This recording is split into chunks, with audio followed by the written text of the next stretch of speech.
আরিফ পাম করে নিতে আইতে অনেক রিকোয়েস্ট করতে আমগো খালি ফোন আর ফোন আয় আয় আয় আর ও তামগো আরিফ ভাই না বুঝতো তো আরিফ পাও আমগো খালি দুই গেলাতে উপরে পড়তে দেখে আমরা একটু তামদানি সম্মান দেই এর বেশি কিন্তু না না রে দোস্ত দেখছস বড়বের শালির লয়ে কেমনে ঘুরে বেড়াইতেছে এই এলাকার ভিতরে দুনো বলত এরকম যদি তুতকে আমার থাকতো এরকম 3-4টা মাই আমার পিতো ঘুরতো ঠিক আছে। আচ্ছা এই শোন না ওই যে গ্রামের সবাই বলা বলি করতেছিল আরিফ বিদেশ থেকে খুব সুন্দর সুটকেস আনছে, ওইটা কি খুলছে? আমি তো বুঝছি সুটকেস আরো খোলে নাই। না গ্রামের সবাই বলা বলি করতেছিল সুটকেসের মধ্যে ডলার স্বর্ণ আর স্বর্ণ। হ্যাঁ এই যে আরিফার বড় ভাই বুঝতো এত বড় একটা তালা লয়ে গেছে তুতকেতে মারার লাগা। আরে বলদের দল সুটকেসের জিনিস নিতে কি তালা ভাঙা লাগে? সুন্দর করে সুট করে একটা চাকু দিমু দিয়ে এরকম একটা প্যাঁচ মারবো ফুট করে খুলে দেবো জিনিসটা চলে। তুমি আমার ঘোড়ার আন্ডা পারবা, এইটা বিদেশি সুটকেস জীবনও খুলতে পারবা না। যে বকত তুই নাকি চুরি করত কি ধরনের সব ফালতু কথাবার্তা? আমার কোন দিক দিয়ে মনে হইতেছে তোর আমার জামা কাপড় দেখছিস পোশাক আশাক দেখছিস? তুই নিজেরে দেখেন আমারে দেখ, আমার জিনিস দেখছিস এই যে কোটটা দেখছিস বিদেশি বেটা কম দামি না চুরির মাল। আবার ওই দেখ আরিফ যাইতাছে।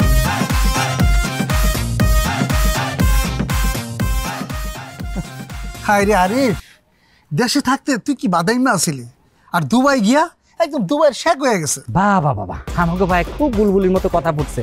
ঠিকই তো আরিফের কাছে দুবাইয়ের গল্প শুনতে যাস তখন তেলবাজি করস না? তা ফালতু কথা করছিল লাগিয়া আমরা কি দায়িত্ব দিয়েছিলাম বেটা? হ্যাঁ আরিফ পাম করে নিতে আইতে অনেক রিকোয়েস্ট করতে আমরা খালি ফোন আর ফোন আয় আয় আয় আর ও তামগো আরিফ ভাই না বুঝতো তো আরিফ পাও আমগো খালি দুই গেলাতে উপরে পড়তে দেখে আমরা একটু তামদানি সম্মান দেই এর বেশি কিন্তু না না রে দোস্ত।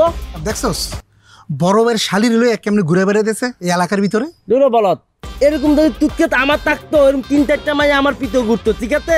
আচ্ছা এই শোন না ওই যে গ্রামের সবাই বলা বলি করতেছিল আরিফ বিদেশ থেকে খুব সুন্দর সুটকেস আনছে, ওইটা কি খুলছে?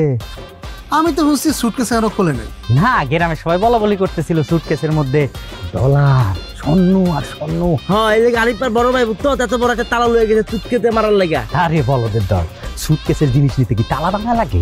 সুন্দর করে সুট করে একটা চাকু দিমু দিয়ে এরকম একটা প্যাঁচ মারবো ফুট করে খুলে দেবো জিনিসটা চলে। তুমি আমার ঘোড়ার আন্ডা পারবা, এইটা বিদেশি সুটকেস জীবনও খুলতে পারবা না। তুই আমার কি ভাবছস আমি মোবাইলে লক খুলি ফুসুট করে যে কোনো তালা খুলে ফেলে? আর এটা তো সুটকেস, খালি সুইট করে ঢুকামো কুইক করে নিয়ে আমার কোন সমস্যা নেই। কিরে বকত তুই কি চুরি করবি রে? কি ফালতু কথা কথা, আমরা গ্রামবাসী না? আমার একটা দেখাশোনার ব্যাপার আছে না, এলাকার মধ্যে আকাম কম করি না আমি। তুই তো বেটা পারবি খুলতে, তোর কাম তো চুরি করা হবে। দেশ এই সুটকেস গুলো আবার চুরি করিস? এই গ্রামে আমি কোনোদিন চুরি করি নাই। আর তোর পিবেত রেখত তোর সব চুরি তুই নিজের গ্রামেই করত। নিজে শুনছস চোখে দেখছস কোনোদিন? ফালতু ফেসাল করে।